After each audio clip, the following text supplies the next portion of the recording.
Hablaremos esta noche de Heliogábalo, Un amigo. un legendario emperador, digo legendario por sus excesos, etcétera, ¿no? A los 14 años se había ordenado sacerdote, había nacido en Siria, creo, Heliogábalo, y se ordenó a los 14 años como sacerdote de una secta que combinaba la obscenidad con el misticismo, sin llegar a conciliarlos, cito textualmente. Cuando, en virtud de su empeño y también por la falta de escrúpulos de su abuela, consiguió llegar a Roma, intentó introducir el culto de esa secta en Roma. En realidad se cree que su deidad era Baal, el dios solar de Siria, un dios de componente fálico muy fuerte. Según el historiador Herodiano, Heliogábalo era un joven extraordinariamente hermoso, testimonio que desde luego no está corroborado por las imágenes de las monedas, ya que todas se parecen. Sí, son bastante En parecidas. las monedas uno nunca sale bien. No. Y dice que tenía por costumbre ofrecer sacrificios y bailar de un modo exótico al menos para los romanos. Bailaba alrededor del altar de Baal al son de flautas, zamponias y otros instrumentos musicales. Y según dice el amigo Herodiano, las miradas de los hombres lo seguían, y sobre todo las miradas de los soldados, que conocían su linaje real. Celebraba los ritos de su dios, vestido con ropas suntuosas y un poquitín afeminadas, en presencia del Senado romano y de todos los caballeros de Roma. Durante aquellas ceremonias sacrificaba una enorme cantidad de animales, empapaba sus restos en perfume y al ritmo de la música, casi me da ganas de moverme, ¿no? Brincaba alrededor del altar rodeado de un tropel de doncellas sirias. En ocasiones también sacrificaba a seres humanos y arrojaba al fuego sacrificial, Dorio, discúlpenme las señoras, los genitales cercenados de los muchachos púberes. ¿Mozo? En algún momento concibió la absurda idea de casar a su dios con una diosa consorte.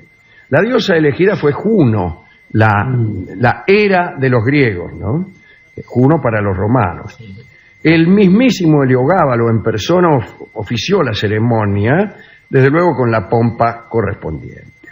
En verano la divinidad cambiaba de residencia, andaban de un templo a otro, y las mudanzas se realizaban en un carro enjollado que conducía supuestamente el propio dios Baal. Heliogábalo abría la marcha, sin embargo, corriendo para atrás, como el árbitro Bassi, tirando de las bridas de los caballos y siendo sostenido por una pareja de soldados. Cada vez se hacía más evidente su enamoramiento de la propia deidad, y al igual que otros sacerdotes de divinidades masculinas, Heliogábalo se veía sin duda a sí mismo como un ser femenino. Sin embargo, se casó con una virgen vestal, alegando que era apropiado que un sacerdote se casara con una sacerdotisa. Pero pronto se deshizo de ella, pues sus preferencias eran bien distintas, como hemos visto. Acarició la idea de castrarse, pero al final se conformó con una circuncisión. Por las noches parece que iba a un burdel, expulsaba a las prostitutas y con una peluca se plantaba él mismo en la tapuer y llamaba a los clientes. Más adelante habilitó una habitación en el palacio donde satisfacía con mayor comodidad fantasías de aquel tipo. Trató de convencer, y esto es inaugural, trató de convencer a sus médicos de que lo convirtiesen en mujer. Les prometía grandes sumas de dinero si lo conseguían. Según Dion Casio, le gustaba interpretar en las orgías el papel de fémina sumamente lasciva a quien su esposo descubre con otro señor y a continuación le propina una buena paliza. Bueno, al final, tanta orgía, tanto comportamiento desenfrenado, suscitó la ira y el desprecio del ejército y el pueblo, y fue asesinado, dice aquí, junto con todos los miembros de su familia, y su cuerpo fue arrojado al Tíber.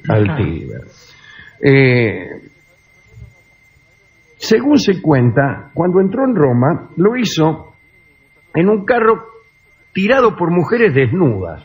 No está mal. Extraordinario. Y el tipo, Sarasa. Huella. Bueno. Y había un cronista de Heliogábalo que se ocupaba únicamente de anotar lo que se morfaba en los banquetes o lo que sucedía en los banquetes. Y han llegado algunas de nuestras, mejor dicho, algunas de estas anotaciones hasta nuestros días. Parece que se hacía hacer pasteles de lengua de pavo real. Metele que son... Se me hace agua la misma. O también de ruiseñor, o de señor, sí, o de faisán. Se jactaba de no haber bebido nunca 2 veces en un mismo vaso, aún sin haber leído a Heráclito. Teniendo en cuenta que sus vasos eran de oro y plata, se puede calcular lo que le costaba esta prolijidad a Heliogábalo. Sí. Se cuenta que mandó a construir una torre para poder esconderse en caso de peligro de muerte. Eso está bien. Sí, sí. El tipo, por ejemplo, se agarra una enfermedad, está en peligro de muerte, y se esconde en la torre y se ríe de Janeiro. No, se refiere esto, que me aclaran en la producción, a sus enemigos. Viene una horda de enemigos armados a matarte y vos te encerrás en la torre.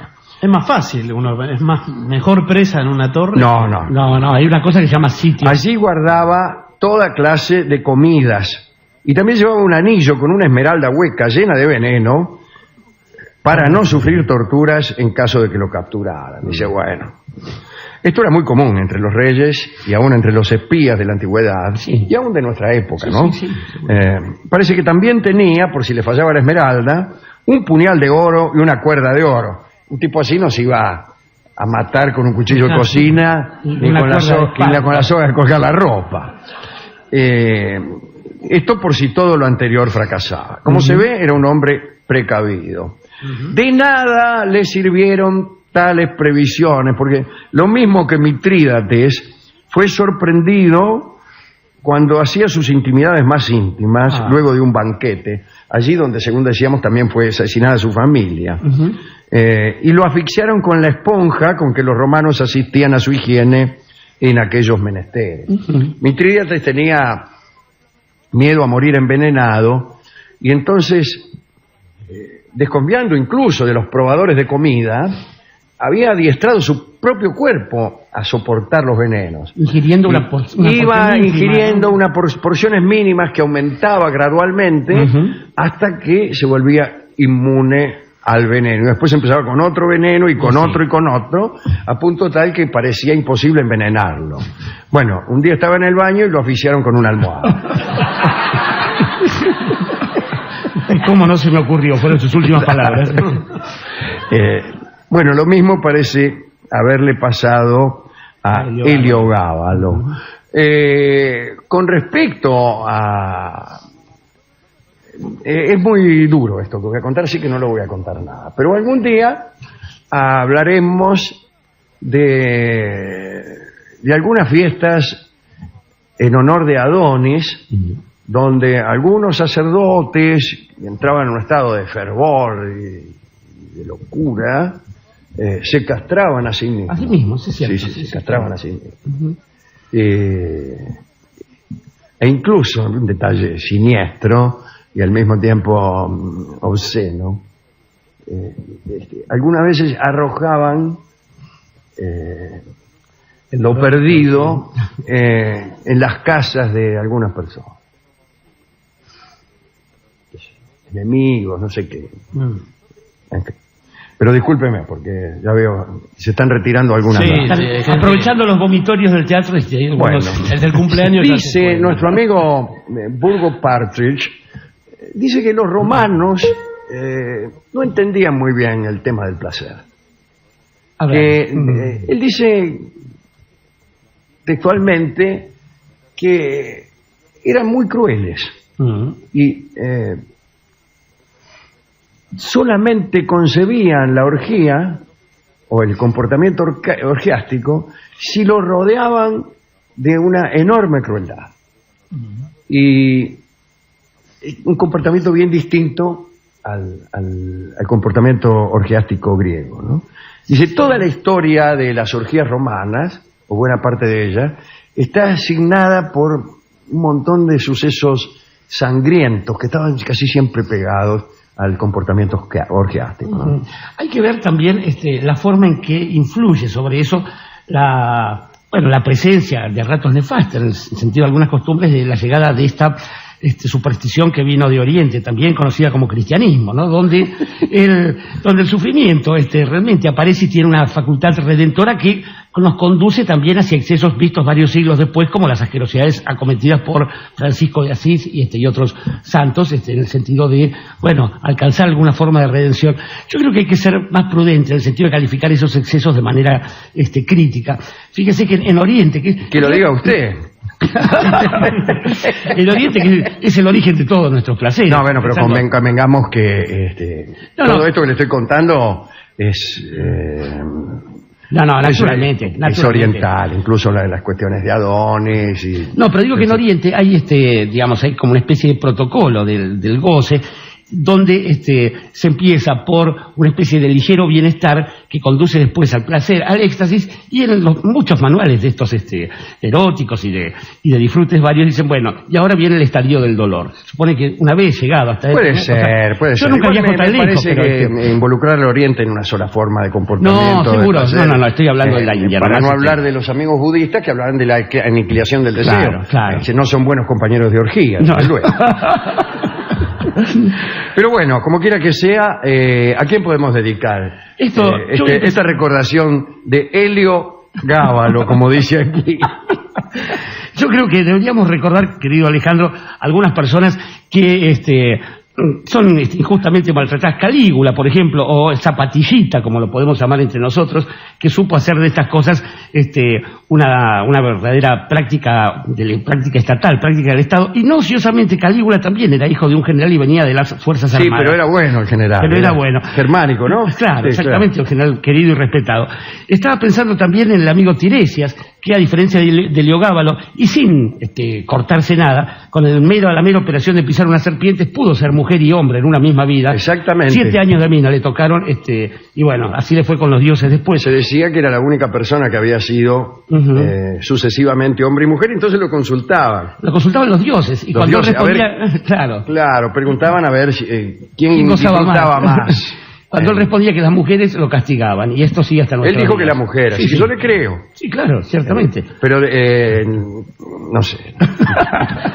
No le creo.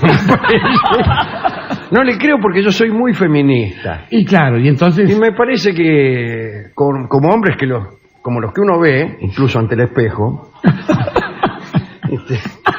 difícilmente obtengan más contento del que uno quiere. Ajá. Y después pensaba también en otro amigo, Sáenz Valiente, que alguna vez, para seducir a una cantante de ópera, para la cual se había hecho fabricar un noble francés, un noble italiano en realidad, una vajilla de plata. Él hizo lo propio, hizo una vajilla de oro en un yate anclado en la costa sur francesa, y cuando terminaron de comer, hizo así y se arrojó la vajilla al mar. Tiró los platos al mar. Otra que Heliogábalo. Ahora, como dado que no me ha sido revelado qué tipo de canción podemos poner en esto, y no sé si usted incluso lo sabe. Y no tenemos canción ninguna, pero yo creo que, dado que este tipo empezó como bailarín, evidentemente, sí. Son de Julián Plaza, de las flautas y las zampoñas, vamos a escuchar el tango que se llama Danzarín. De Julián Plaza. De Julián Plaza, en la versión de Sebastián Yunta en solo de piano. Adelante. Vamos a hablar esta noche de caprichos y costumbres extrañas de algunos sultanes, es decir, de aquello que se habla todo el día.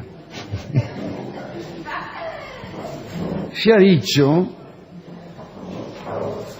que algunos sultanes tenían berretines tan fuertes que los hacían abandonar el gobierno de su país.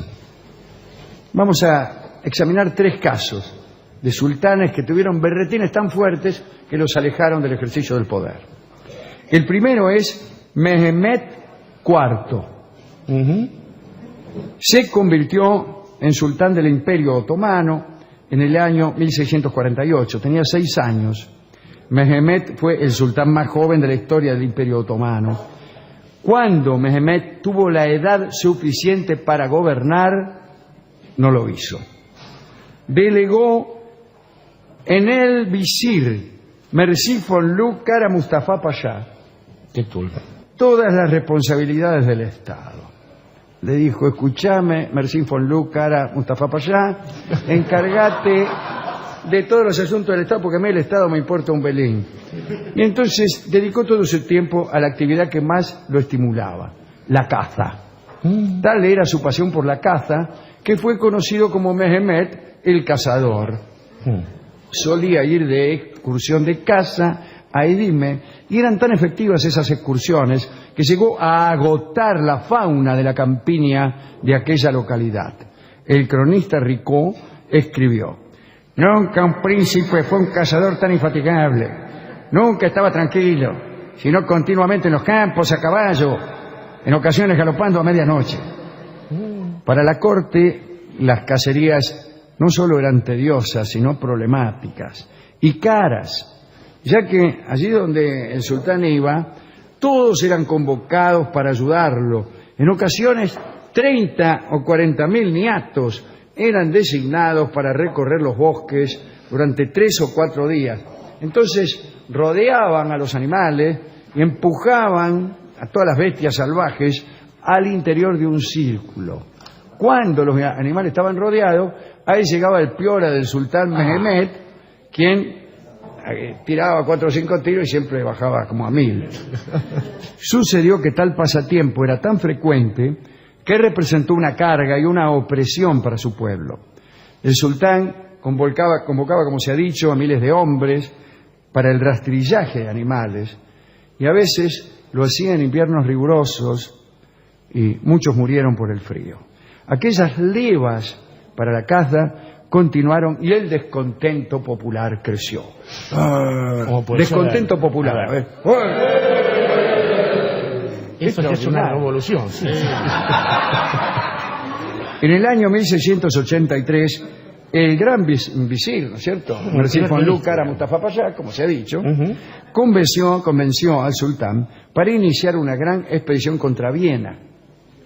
Como sabemos, aquel intento fracasó. Llegaron hasta las puertas de Viena, pero fracasaron. ¿Sabe que viene de ahí el café, el consumo del café en Occidente? El café llegó de ahí, el famoso café vienés. Sí, señor. Señores, después de 2 meses de sitio, el ejército turco huyó a la desbandada.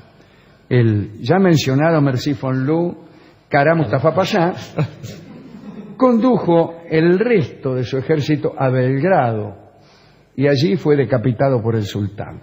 La derrota otomana animó a las fuerzas cristianas a formar una santa liga para iniciar una cruzada contra los turcos.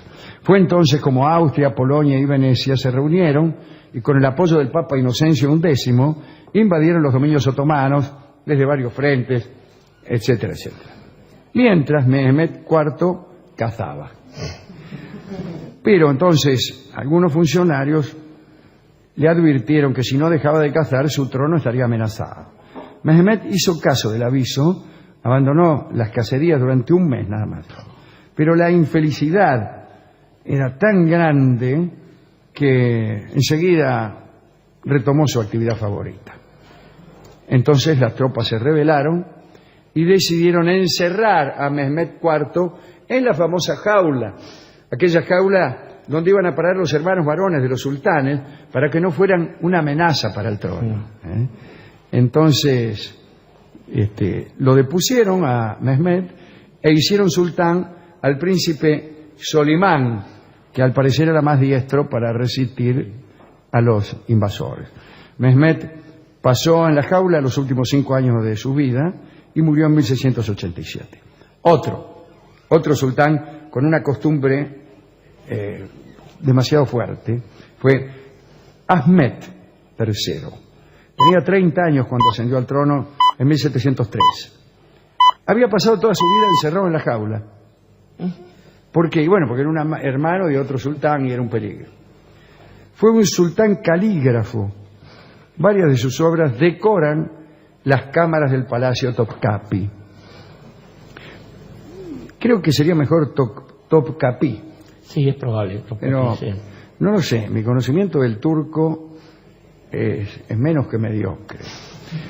Pero lo que más le gustaba a Ahmed eran los tulipanes. Instituyó unas fiestas anuales para celebrar la floración del tulipán. Tulipán en turco, yo conozco poco el turco, pero tulipán se dice lale. Ajá. Mira vos. Ahmed desarrolló tal pasión por dicha flor que su reinado es conocido como Lale Devri, la época del tulipán. Devri debe querer decir época. Y al mismo sultán se lo llamó Rey Tulipán. Tulipán, etcétera. El Festival del Tulipán tenía lugar en los jardines del cuarto patio de Topkapi. Y allí se construían hileras de anaqueles para sostener jarrones de tulipanes alternados con diminutas lámparas de vidrios de colores y esferas que contenían líquidos de tonalidades diversas. ¡Wow! ¡Qué lindo! El sultán se sentaba en el trono y desde allí se divertía con sus cortesanos y con las mujeres de su harén. Vamos todavía. Ese día, el día del Festival del Tulipán, el súbdito que se acercaba con el mejor tulipán ganaba una renta imperial de por vida. Mire qué tulipán. Ahmed creó un puesto especial conocido como Maestro de los Tulipanes y de las Flores, cuya carta de presentación llevaba la siguiente declaración imperial inscrita aparentemente por el propio sultán, que era un poquitín poeta. Tengo aquí esa. Lo voy a leer, ¿eh? Una copia.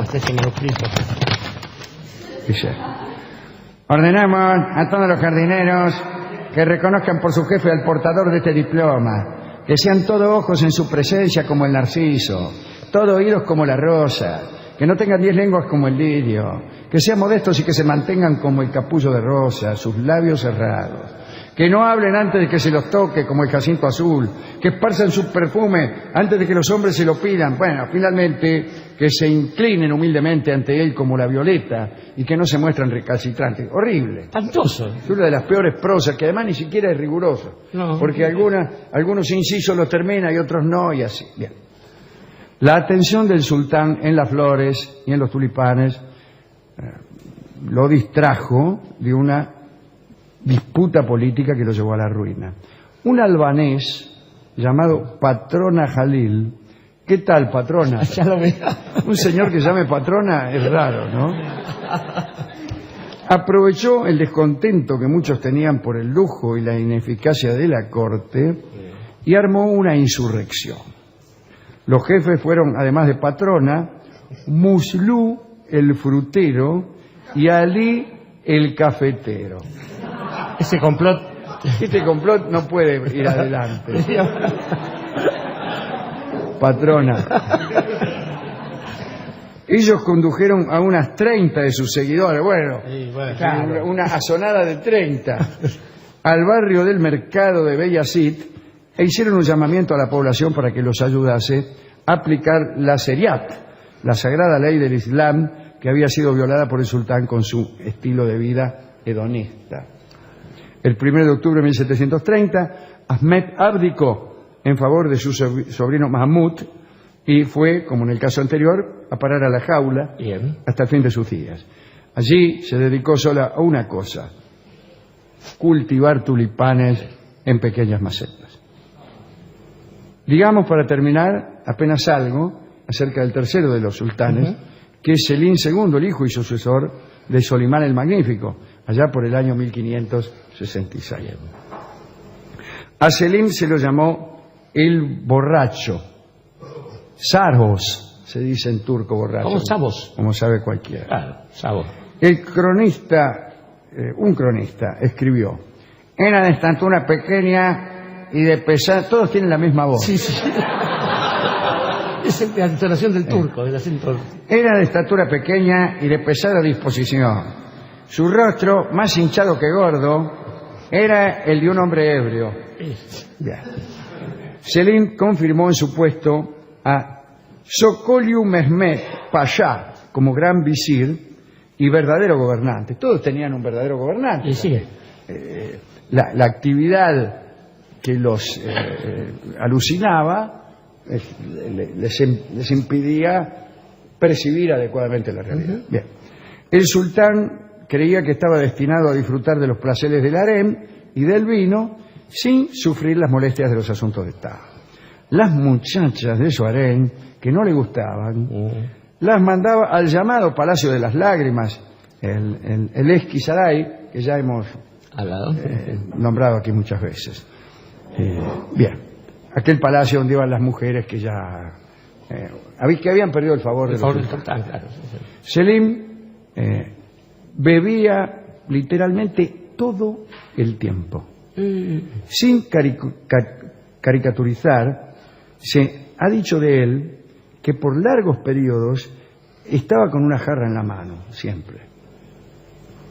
La actuación de algún cómico a veces lo hacía reír tanto que se desmayaba. Discúlpeme. A veces le sobrevenía el pudor y para no desentonar obligaba a beber a sus acompañantes. Bueno, Selim terminó mal por la bebida y murió en el harén de Topkapi el 15 de diciembre de 1574. Se cayó en el baño, borracho, y se dio un golpe tremendo en la cabeza. Ese fue el último y más breve de las biografías de sultanes caprichosos. Es lo primero que se le ocurre a uno, Alejandro, es que el capricho es como una torsión barroca de la costumbre, ¿no? Y repetido se suele convertir en un vicio. Porque en general, digamos que la práctica que se vuelve singular al punto de ser recordado el personaje por ella, suele ser prácticas non santas, digámoslo. A ver, nadie recuerda, por ejemplo, que un gobernante haya sido memorable su presencia por el ejercicio de la política o de la guerra, realmente, porque son cosas inherentes a él. Y tampoco por el ejercicio, por ejemplo, de las bellas artes o de la literatura. Cuando la práctica es singular, es porque es una práctica que va contra las costumbres más o menos establecidas. Con una salvedad, además, y es que este tipo de cosas las puede desarrollar solamente alguien que sea muy rico. Es decir, son cuestiones, ejercicios inherentes a la riqueza y al poder. Creo que deberíamos pensar también en la cercanía que hay con la perversión. Fíjese, en el caso del primer caso, de Mehmed IV, un tipo al que le gustaban las armas y el uso de las armas en contra de otros seres, es curioso que le hiciera la caza, pero no la guerra. Esto habla de su cobardía, esencialmente, de su enfrentamiento a alguien indefenso. Si no, hubiera marchado contra Viena al frente de su tropa. Claro, pero eso cosa que no hizo. Cosa que no hizo. Probablemente si al otro, el de las flores, le gustara este tipo de cosas de una manera más generosa, probablemente hubiera construido jardines públicos. Exactamente, los hubiera hecho compartir con su pueblo. Y en el otro caso, viñedos. Claro. Del dipsómano, lo mismo. Digamos que los poderosos, cuando tienen una práctica así, suelen ser peligrosos, porque en general tienen para sí el gobierno, la administración de una comunidad. Y los imperios nos han dado la prueba de la forma en que difiere un gobernante caprichoso, incluso singular, hasta simpáticamente, de uno que no lo sea. El ejemplo más claro frente a estos es Solimán el Magnífico, que era un gran amante, se dice, era un gran fruidor de la belleza, pero además gobernaba y tenía los intereses del imperio por delante. Y hay que decir que en estas cosas, el problema es cuando se hacen públicas y se difunden como una práctica simpática o agradable, de modo tal que alguien quiera ser como ese tipo haciendo la misma estupidez cara y seguramente perniciosa. Como quien quiere ser Víctor Hugo comiendo, me refiero a Víctor Hugo, ¿no? Sí, Víctor Hugo. Escribir Los Miserables comiendo manzana asada, por ejemplo, porque a él le gustaba. O bien, para decirlo más claramente, cuando se trata de imitar a Charlie Parker y pensando que basta con inyectarse heroína para ser un gran músico. Claro, ya que vamos a peinarse a la gomina y creer que uno es Gardel. Claro. Por ejemplo. En esos casos, de estas prácticas, en general lo único recordable, y porque suele llevar a su portador, al tipo que lo ejerce, al final no es ni la primera, ni la segunda, ni la tercera. Para el borracho, por ejemplo, lo único memorable será la última curda. Y la última curda es el tango, compuesto en conmemoración a Selim II, que escucharemos ahora en la versión del cuarteto, del último cuarteto de Aníbal Troilo. Adelante.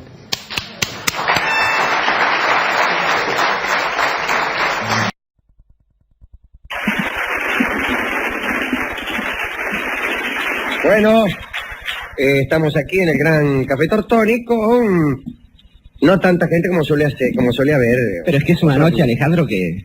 Pero bueno, algunos habemos. En general hay más, pero bueno, algunos habemos. hace mucho frío.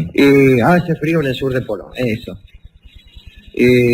Saludos, me han encargado, saludos para la señora Elba de Caseros, que hoy cumple años. Sí. Nosotros con las manos vacías. Pero mira, habrá sabido. Habré sabido y nos hemos comprado alguna Sí, cosa. algo para picar. Aunque Claro, sea, ¿no? bueno, eso por un lado. Pájaro. Allá también hay gente que ha venido del partido de Pisla, un lugar muy lejos, toma el colectivo y dice, vamos para allá. Hemos estado cerca Pila, de Pila, provincia de Buenos cerca Aires, claro. cerca de Castelli. Sí, un día yo fui a jugar a la pelota y un día llovía de todo. Me chorearon la campera. ¿Qué le robaron? La campera, me lo olvidé. Y pregúntele si no ha sido la señora. Por ahí la señora de Sí, aquí, por ahí. ¿Usted qué quiere decir con esto? ¿Que fue la señora? ¿Ya saca a colación una campera que le fanaron? Me parece que es esa que tiene ahí. Ahí está, mire. Pero volvió a devolverla. No va a andar diciendo que le robaron una cubierta del auto. No, ahí ya me la robaron en radio. Un día que fuimos a dar una charla a beneficio de un colegio, iban a construir no sé qué, un aula, fuimos con ahí Gratarora y encima a la vuelta nos pagamos la revés. Estaba arriba un tronco el auto. Parecíamos los picapiedra, papá. Ay, Dios mío. Bueno, si era beneficio, era beneficio. Sí, claro, por ahí. A beneficio total, eso sí que veo cuando dicen a beneficio total de la cooperadora, bueno. Después me dijo el tipo, dice, ¿qué querés? Estamos apurados para construir el colegio. Tenés que venir en colectivo acá. Sí, hoy estuve, antes de empezar con esta cosa, ¿no? Estuve en el centro, está fenómeno el tránsito, ¿eh? ¿Sí? ¿Mejoró? Sí, extraordinario. Está bárbaro. Ya directamente no se puede ir a ninguna parte. Está bárbaro, está quieto todo. Está todo Siempre. quieto. Yo alguna vez he propuesto una ordenanza. Se prohíbe el estacionamiento en todo el país. Los autos no pueden estacionarse. Tienen que estar continuamente en movimiento. Es lindo eso. Pero por suerte no. La del otro día me gustó. La de los soderos. Prohibir la fabricación de soda para mejorar el tránsito. Está lleno de soderos que paran en cualquier lado para dejar soda. Ahora, ¿usted quiere algo más ridículo, insisto en esto, que hacerse llevar la soda a domicilio? No sé qué importancia tendrá la soda en la vida de la gente. Para mí ninguna. Si el universo se me pareciera, yo podría estar 20 años sin tomar soda. Pero debe ser muy importante por cuanto la gente se la hace llevar a la casa, realmente. Pero yo creo que hacerse llevar la soda a la casa es una maniobra tan absurda y tan ridícula como hacerse llevar el azafrán a la casa. Es que los soderos llegan bailando a la casa de uno, ¿no vio la propaganda? Pero me parece absurdo, realmente, absurdo. No habiendo lecheros, que la leche es más necesaria que la soda. Y no siempre, Alejandro. No hay lecheros, no hay panaderos. Pero sí sigue habiendo soderos. Te juro que no lo entiendo. Bueno, prohibida la fabricación de soda mejoraría el tránsito en la ciudad. Afortunadamente, digo, así como está el tránsito, los teléfonos andan tan bien que yo, por ejemplo, hoy todas las personas cuyo número estuviese integrado por la cifra 2, no pude comunicarme con ellas. También, ¿a quién se le ocurre meter un 2 en su número, llamar ¿no? a las personas cuyo teléfono empieza con la cifra 2? No empieza, no, si la tienen en el medio tampoco. Bueno, menos. mala cosa, cuando alguien tiene en su teléfono la cifra 2, No sé. yo no le llamo. Que se dé por incomunicado. Sí. Mi mamá, por ejemplo, escúcheme. Bueno, Qué y cosa. ahora sí vamos a los temas de todos los días. Por favor. A la cotidianidad, Hoy vamos a hablar en serio de un clérigo muy astuto. Estamos en el siglo XIV. Este clérigo se llamaba Jacobo Giuse. Era hijo de un burgués de Cahors y empezó ahí como clérigo. Era un hombre muy sabio, versado en todas las disciplinas del pensamiento y desde luego de alquimia. En aquella época a muchos les daba por ahí. No era frecuente que se tratase de un clérigo el alquimista, pero en este caso así era. Tiene una obra muy interesante que se llama El elixir de los filósofos, donde decía que el elixir, ya saben ustedes qué es el elixir. Daba instrucciones para obtener el elixir. Y decía que venía de los 7 metales, de los 7 espíritus y de las otras cosas. Los 7 metales eran para Giuse el sol, la luna, obviamente el oro y la plata, ¿no? El cobre, el estaño, el plomo, el hierro y el mercurio. Los 7 espíritus eran el mercurio otra vez, el azufre, la sal, el amoníaco, el oro pimente la magnesia y la marcasita. Y las otras cosas eran otra vez el mercurio, que iba prendido en todas. La sangre de hombre, la sangre de los pelos. No sé qué será la sangre de los pelos. Muy difícil sacarle sangre a un pelo. Sí, como saca aceite de las piedras, ¿no? Sí. Y la orina, discúlpeme. Bueno. Pero usted sabe que los alquimistas pasaban largas horas purificando la orina. Sí, hasta transformarla en oro, justamente. Claro. Como su Sin nombre lo embargo, indica. no, el nombre, no me atrapa. El nombre no indica eso, pero sí indica el cielo. El nombre viene de Urano, De Urano. más vincularlo con Mercurio. Digo el de la orina, no el del oro. No el del oro, sí, sí. El de la orina viene de Urano, que quiere decir cielo en griego, y también orinal. Bien.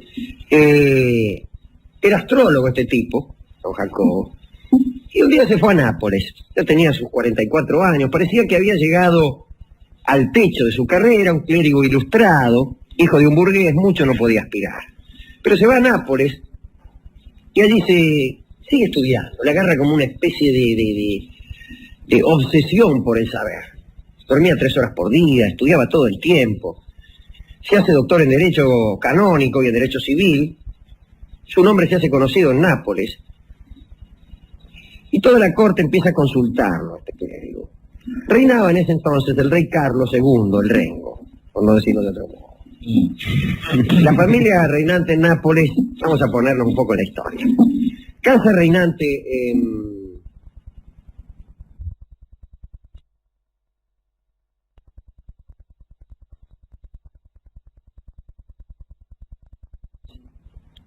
le llaman de Anjou, Sicilia, y estuvo bastante tiempo así, esa dinastía. Una dinastía muy poderosa, no era solo Nápoles, estaba Sicilia, incluso tenían dominios en... Nápoles y las 2 Sicilias, como se dice Claro. por ahí, ¿no? y tenían dominios también en Francia, etc.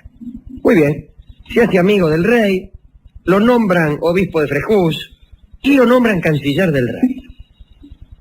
Bueno, tipo fenómeno, mira vos, dice, qué sé yo. Y se manda una extraordinaria. Un día lo mandan, muere Carlos II, el Rengo. Lo sucede un rey, Roberto de Anjou. Y lo mandan en misión a la corte papal, en Aviñón en ese entonces, no estaba en Roma, en Aviñón. Y justamente el obispado de Aviñón se encontraba vacante.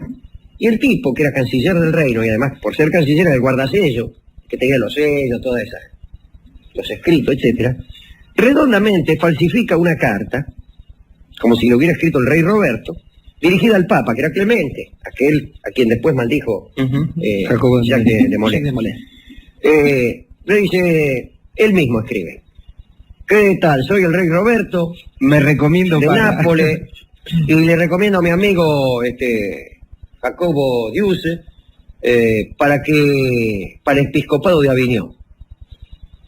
El Papa recibe la carta y como andaba con ganas de tener un poco de apoyo de Nápoles, no le venía mal ningún apoyo a aquel Papa, le concedió el episcopado. Pasó mucho tiempo y después se descubrió la superchería cuando Clemente recibió la visita del rey Roberto. Y le dice, dice, le habrá dicho de otro modo. Papa. Escúcheme, no, al revés, el Papa le dice, escúcheme, Robert. Beto dice, ahí recibí la carta esa que me mandó recomendándome al fulano para el episcopado de Aviñón, vio cómo estuve fenómeno. Dice, ¿qué carta? Le dice, ¿cómo qué carta? Aquí está la carta, esta no la escribí yo, qué sé yo, pero como el tipo venía desempeñándose bien más, dice, déjelo. Total, que va a mandar haciendo, ahí déjelo. Y se quedó. Bueno. Ahora bien, ustedes saben que Clemente muere en 1316, que viene, lo queman al jefe de los templarios, maldice a Felipe el Hermoso, al Papa Clemente, al guardasello de Felipe el Hermoso, y revientan los 3. Y se queda sin Papa. No hay Papa. ¿Qué pasa cuando no hay Papa? Lo eligen otro. Pero no se ponían de acuerdo los cardenales. Los 24 cardenales que tenían que elegir el nuevo Papa no se ponían de acuerdo. Muere el rey Felipe, asume su hijo Luis X, 18 meses de reinado de Luis X y tampoco eligen Papa. Los cardenales andan por ahí perseguidos por los políticos y por los reyes y por los príncipes que los aprietan de un lado y de otro. Hay bandos distintos en el cónclave, pero no eligen papa. Y esto es malísimo. Malísimo, porque hay una inestabilidad de todos los poderes que no se banca realmente. Pero ¿qué pasa? Hay distintas facciones. Están los italianos, los cardenales italianos, que quieren llevar otra vez la Santa Sede a Roma. Están los franceses, desde luego, que quieren un papa francés y además dejar la sede en Aviñón, que por otra parte no pertenecía a la corona francesa, pero bueno, ahí estaba. Estaban los españoles, que no alcanzaban a formar un grupo considerable. Los italianos estaban divididos. Por un lado estaban los Colonna, los Orsini, de una familia cuyo origen se remontaba a Julio César. Se odiaban con los Colonna. Estaba Caetani, solo ahí. Se odiaban todos entre sí. Estaban también los provenzales. Pero bueno, tenían que lograr, creo que los 2/3 o algo así. Y no había manera. 2 años. Hasta que en una de esas, el cónclave está en León. Esto es el año 1316. Y se muere Luis X. Se muere Luis X. Y el hermano de Luis, Felipe de Poitiers, está justamente en León porque estaba coimeando a este y aquel a ver si conseguía los votos de fulano, de mengano. No había manera. Pero él estaba en León. Y viene un correo y se entera de que ha muerto su hermano. Y él, en un golpe de estado, no era seguro que le correspondiera la regencia. Por empezar estaba la reina Clemencia, que hubiera podido hacerse cargo. Estaba el hermano del padre, o sea, el tío del rey muerto y de él mismo, Carlos de Valois. Pero Felipe rápidamente hace unos tejemanejes y se hace nombrar regente ahí nomás sobre el pucho. Pero se manda una fenómena. Habla con este Jacobo Giuse, que formaba parte del cónclave porque era cardenal. Y que no tenía chapa. No tenía ninguna chance. No tenía partido fuerte, nada. Y habla y le dice, a ver, qué sé yo, usted, bla, bla, bla. Y le gusta este intelectual, que además tiene unas ideas muy raras para mejorar las finanzas de la Santa Sede y del reino. Ideas que consistían, por ejemplo, en cobrar por los pecados. Que era parecido al cuento aquel del tipo que le promete un peso por cada mala palabra que dijera. Aquel que no pecador, que bueno, que no teniendo fe en la eficacia de los padres nuestros, dice, mire padre, yo digo tantas malas palabras que le voy a traer cada día un peso por cada mala palabra que dijere. Entonces viene y le dice, tome padre, hoy dije 20 malas palabras, 20 pesos. Tome padre, hoy dije 10 pesos. Tome padre, hoy dije 40 pesos y un día. Dice, padre, hoy dije 29 malas palabras, tome 30 pesos. Hijo, no tengo cambio, le dijo, es pura.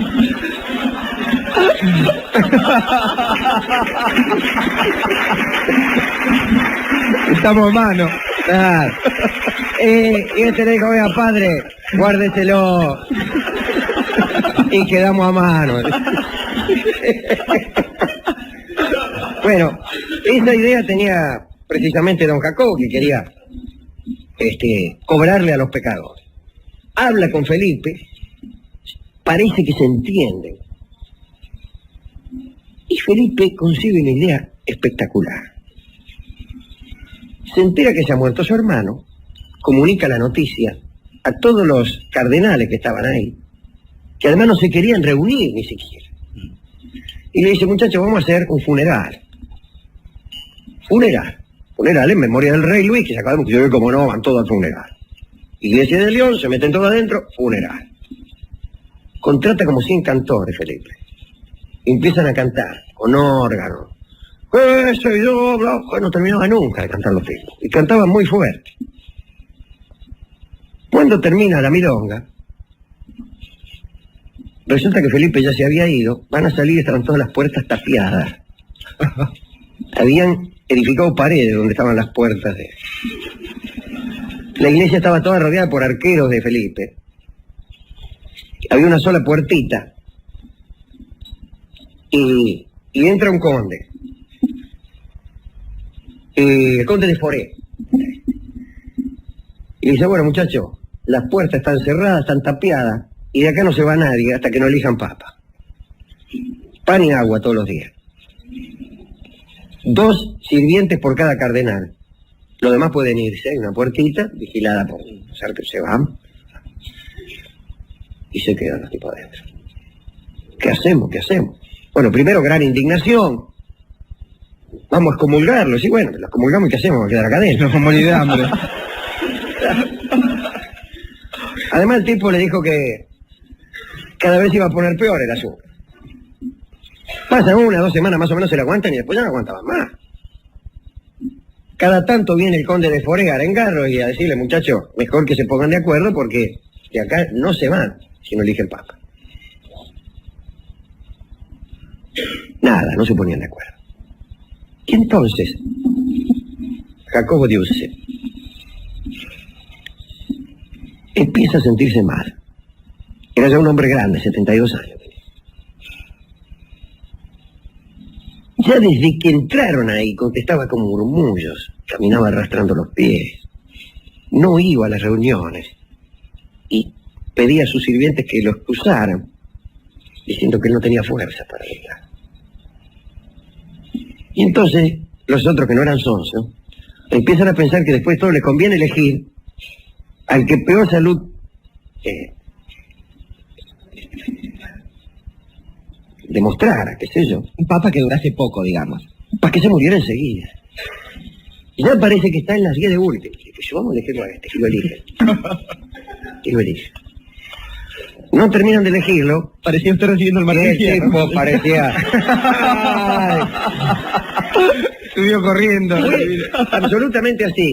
Van a la puerta y le dicen al conde de Foré que, mejor dicho, echan los papelitos a la chimenea para que salga el humo blanco. Con mata blanca. Para anunciar que hay papa. Campanas abuelo, abre la puerta al conde de Foré, y si quieres el papa soy yo, dice el tipo y viene Haciendo jueguito. con paso de morga. Y ahí se quedó el papado en Aviñón, y este papa que parecía que se iba a morir, lo estuvo carpiendo a todos durante 18 años. A todos los cardenales los tuvo locos. Una actividad impresionante. Este va a morir. Bueno, ese papa, que tomó el nombre de Juan XXII, no creía en el infierno. Todo este exordio es para contar una teoría de Juan XXII. Dice él, los doctores aseguran que las almas de los justos gozan inmediatamente de la visión beatífica de Dios, que es su recompensa. Es decir, se muere un justo y su alma goza de inmediato de la visión beatífica de Dios. Hasta ahí los doctores. Pero también aseguran las escrituras, vamos, no solo los doctores, que al fin del mundo, cuando los cuerpos resucitados se hayan reunido con sus almas, seremos juzgados en el juicio final. Contradicción. ¿Cómo puede ser, dice Juan 22, cómo puede Dios convocar 2 veces al mismo caso en su tribunal y juzgar en apelación a su propia sentencia? Está bien. A usted ya lo juzgaron, ya lo declararon bueno, está ahí gozando beatíficamente, viene el juicio final, te vamos a juzgar de nuevo. ¿Cómo? Momento, dice usted. Va a jugar 2 veces. Apela a su propia sentencia si él es infalible. Imaginar 2 sentencias es blasfemia y herejía, dice Juan 22. Además, tal vez conviene que el alma no entre en posesión del goce de su Señor hasta el momento en que reunida con su cuerpo no sea perfecta en su naturaleza. Tal vez conviene que el alma espere a juntarse con su cuerpo. ¿Cuándo se va a juntar? En el juicio final. Luego, dice Juan, los doctores se equivocan. No puede haber beatitud propiamente dicha antes del fin de los tiempos. Y Dios solo se dejará contemplar después del juicio final. Pero hasta entonces, ¿dónde están las almas de los muertos? Bien, quizá, dice, tendremos que esperar subaltare Dei como decía, bajo el altar de Dios, como decía San Juan en el Apocalipsis. Pero hay otra cosa más. Él dice que efectivamente que hay que esperar. Pero hay otra cosa más. Si el paraíso está vacío, el infierno también lo está. Porque Dios no podría castigar a los malos antes de recompensar a los buenos. Entonces están todos en una especie de sala de espera, hermanos. De gigantesca sala de espera, los tipos con la mano en el bolsillo, de acá para allá. Y a la cola, dicen. No, ¿qué cola? Contando los pasos, comiendo pancho, haciendo todas esas cosas que uno hace en una dilación. Actualmente, según este amigo de usted, ningún alma habita en el infierno. Hasta ahora, el infierno no existe, ni tampoco el paraíso. Y eso pensaba este astutísimo clérigo de Cahors, que en contubernio con el otro astuto Felipe de Poitiers, hizo tapiar la iglesia, entró cardenal y salió papa. Y entró que se moría y salió pletórico de salud. Ese es un problema. Bueno, ¿a quién dedicarle esta recordación de un vivillo realmente? Porque recordar cómo se hizo nombrar obispo de Aviñón. Yo creo, Alejandro, que más allá del personaje que merece nuestra dedicatoria, del muchacho Jacobo, el Papa Juan XXII, creo que debemos reivindicar dos virtudes juntas aquí. Esto es, no se piensa en este momento en el viejo Vizcacha, sino en alguien que reúne junto a la viveza la capacidad del intelectual, esto es la capacidad de estudio. Estaba pensando en nuestro amigo, en Melámpicos, en nuestro amigo Odiseo, que juntaba justamente a esa astucia básica su coraje y también, ¿por qué no?, su sabiduría. Y como él, en términos de gauchos, pensaría más en nuestro amigo Moreira, que además de su coraje y de esa astucia criolla, tenía también cierta nobleza, tenía cierta idea de la justicia. Personajes, entonces, que además de haber tenido la astucia y llegar hasta un lugar de poder, son capaces después de pensar honestamente en una idea del mundo, siempre y cuando esa idea ocurrió con esto, haga algo mejor con porque se ellos, ¿no? hizo del poder con astucia, pero después fue un buen papa realmente. Justamente para todos ellos que después de hacer esas maniobras aquí en la tierra, quieren que rendirle al cielo su homenaje, aunque sea mínimamente en una misa de 11. Bueno, y como seguramente fue una misa el comienzo de aquel encierro, vamos a dedicar también a Felipe de Poitiers, a todos los cantores que estuvieron cantando fuerte. A los albañiles que estaban en la a los albañiles que decían, laburen despacio, muchachos, que se van a avivar. Bueno, aquel debió ser un gran día, realmente. Una escena digna de ver. Sí. Bueno, para el albañil, para los cantores, para el organista, para Felipe de Poitiers, tanguito que seguramente canturreaban los cardenales mientras se la pasaban a pan y agua en la iglesia del Dios, misa de 11. He demorado unos minutos, estuve en un programa de televisión cuya finalización se extendió inesperadamente. Bueno, ¿qué estuvieron haciendo mientras que yo no estaba? Estábamos hablando mal de usted. Es decir, pero ¿Qué pasó? A ver, contame el programa hasta ahora. A usted no, una cortina musical nada más. ¿Cómo no me diga que estuvieron con cortina musical? No, recién. No, sí, empezó recién. ¿Recién arrancó? ¿Cómo empezó recién? Hubo un ¿Por qué panorama... empezó tarde? Porque le quisieron entregar el programa tarde, Idolina, no sé. Ah, no, yo eso no lo voy a permitir. A Serazuolo hay que echarle la culpa. Ahora lo voy a... ¿Dónde está Serazuolo? En la vereda. Ahora me va a escuchar, espérese. Sí. No, quédese culpa. tranquilo. Déjelo a Serazuolo, que él sale relajado después de escuchar poemas y leer poemas. Es un hombre distendido. A mí me gusta el programa de Serazuolo porque el tipo... ¿Qué hace? No, empieza a leer poemas Sí. y las minas que lo llaman. Dice, llaman usted las minas. dice, me lee unos poemas que... Sí. ¿Sabe cómo me pongo? Sí, que me pongo que mi novio... Sí. Hasta lo veo lindo no a mi me lo marido, deja dice. escuchar si no está él, dice. Sí. Dice, si no estoy yo, no lo escuchás a Serazuolo porque tengo que estar yo Claro, a se- controlarte. seguro. Dice mi novio, señor Serazuolo. Se pone celoso. Lo llama a las ¿no? minas, le dice, ay, todo eso. Y Esa él, voz. y él aprovecha. ¿Qué hace? Nada. No, les pide el teléfono al aire. Le pide el teléfono a las minas, va y... ¿Sí? Sí. Claro, sí. Bueno, No tiene pero, control. A ver, ¿de qué se trata esto, no? Nuevos efectos de la maldición de los templarios. Ya hemos recordado, ya hemos pasado por el relato de Jacobo de Molé, incinerado ahí por Felipe el Hermoso, maldición, tipo, lo maldice al rey Felipe, al Papa Clemente, al señor Nogaré, al guardasello, y además Felipe le maldice todos los descendientes. Dice, maldito usted, dice, todos sus descendientes hasta la 13ª generación. Y hemos contado algunos episodios, la vida de Luis X, etcétera, etcétera. Pero de los 4 chicos que tenía Felipe IV el Hermoso, Felipe de Francia, ¿no? Estamos hablando del siglo XIV. El primero fue Luis X, que fue rey un corto tiempo, lo envenenaron. Tenía después 2 más, que eran Felipe de Poitiers y Carlos, y una hija que estaba casada con el rey de Inglaterra, de quien mejor no acordarse. El más inteligente de todos era Felipe. Felipe el Largo. Era un tipo alto,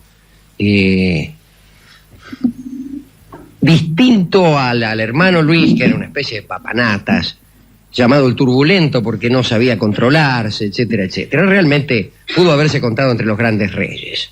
Era muy astuto, se apropió muy joven de la corona, se apropió de un modo, bastante astuto, modificó la ley para que le cayera justo a él. Modificó la ley, le cayó justo a él, se había muerto el hermano mayor, qué sé yo, el hermano mayor tenía un hijo, pero el hijo del hermano mayor se murió. Vaya a saber si no recurrió al crimen. El caso es que llega al trono. En enero de 1317 sale el tipo ya coronado de la catedral de Reims. Parecía que estaba todo fenómeno como para que el tipo tuviera un gran reinado. La familia, los Capetos, todos medio turbulentos, estaba su tío Carlos, el hermano, el otro tío, Roberto de Artois, todos unos conspiradores atorrantes y dominados. Los varones también, todo este asunto. La burguesía lo aclamaba porque realmente estaba entusiasmada, había vuelto a tener un rey fuerte, como había sido Felipe el Hermoso, y tenían confianza en que esto iba a andar bien. Por otra parte, se había reconciliado con su esposa. Usted sabe que la esposa de Felipe, Juana, había sido Celestina y le auspiciaba los amores a las 2 hermanitas. A las 2 hermanitas que a su vez eran esposas de los hermanos de Felipe, del finado Luis y de Carlos. Ella no era culpable, pero sí era alcahueta. 840 se llama Sí. eso. De todos modos, la perdonó y le había nacido un hijo. Así que estaba todo bien. Tipo, rey, inteligente, buena presencia, un hijo, la mujer perdonada. Le daban el empleo. Qué sé yo. Pero 3 semanas después, ese hijo moría. Era su único varón y la reina Juana, estéril a partir de entonces, no habría de darle ninguno más. Y a principios del verano de 1317, cayó el hambre sobre el país. Hambre. Las ciudades se cubrían de cadáveres. Lo que voy a contar ahora es impresionante. No solamente había hambre y gran mortandad, sino que unos vientos de locura empezaron a soplar por toda Francia. Jóvenes y muchachas del campo, digamos entre unos 15 y 20 años, empezaron a dejar sus familias, sus pueblos, y empezaron a reunirse en bandas errantes.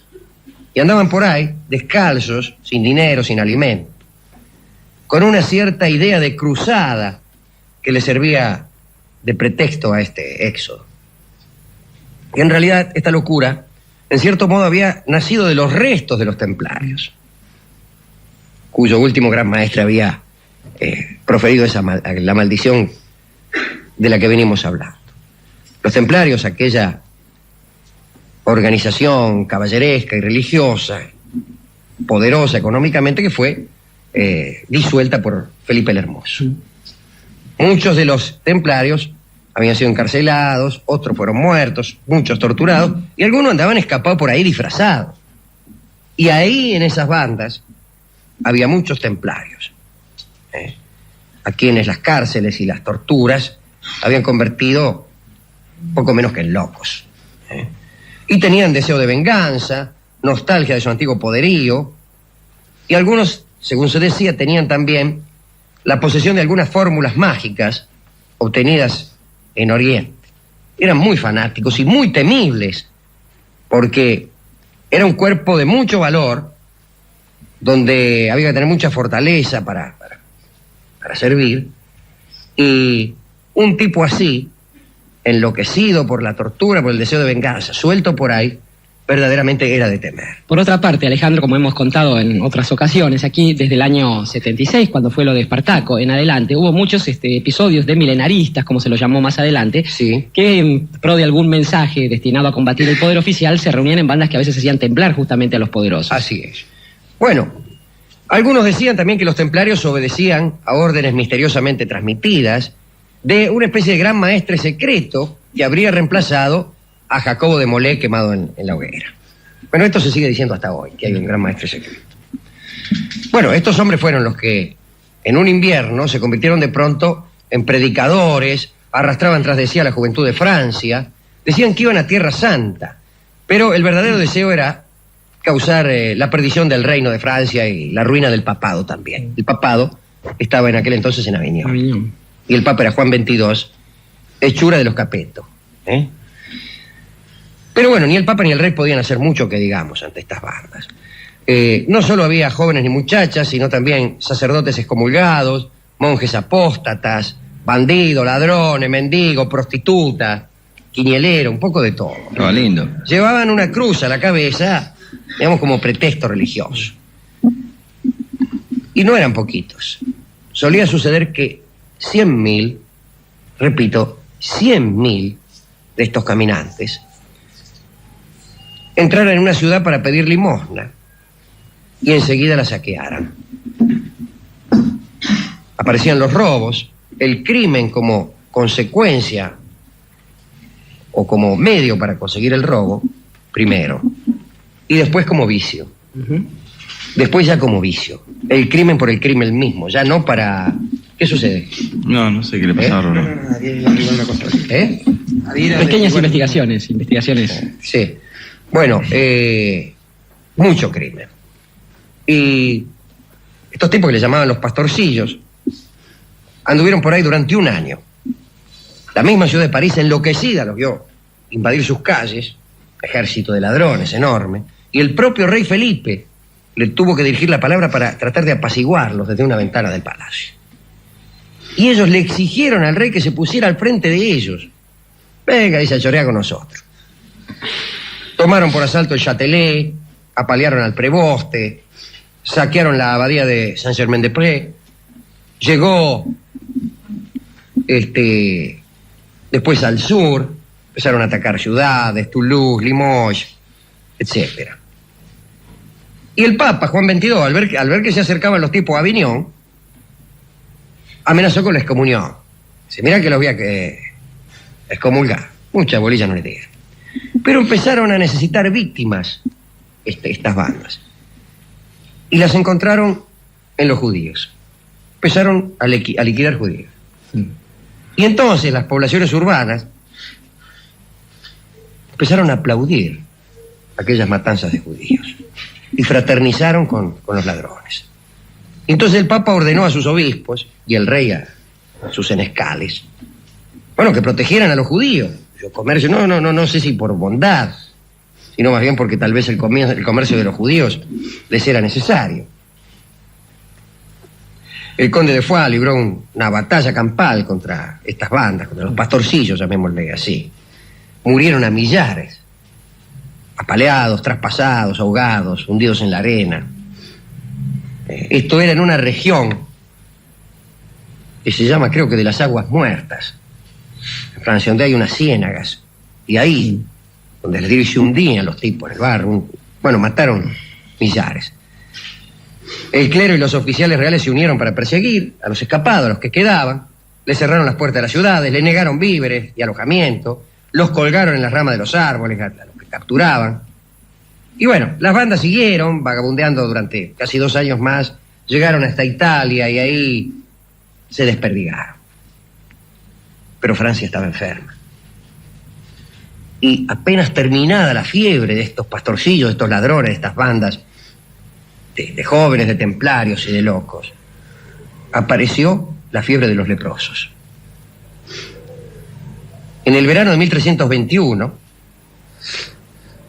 en muchos sitios fueron envenenados los manantiales, y los arroyos, y los pozos, y las fuentes, no sabía por qué. Y el pueblo de Francia sufría de sed y bebía con espanto, esperando por ahí la muerte a cada trago. Y andaban leprosos por ahí, bandas de leprosos. Le echaban también la culpa a los templarios del envenenamiento de los pozos.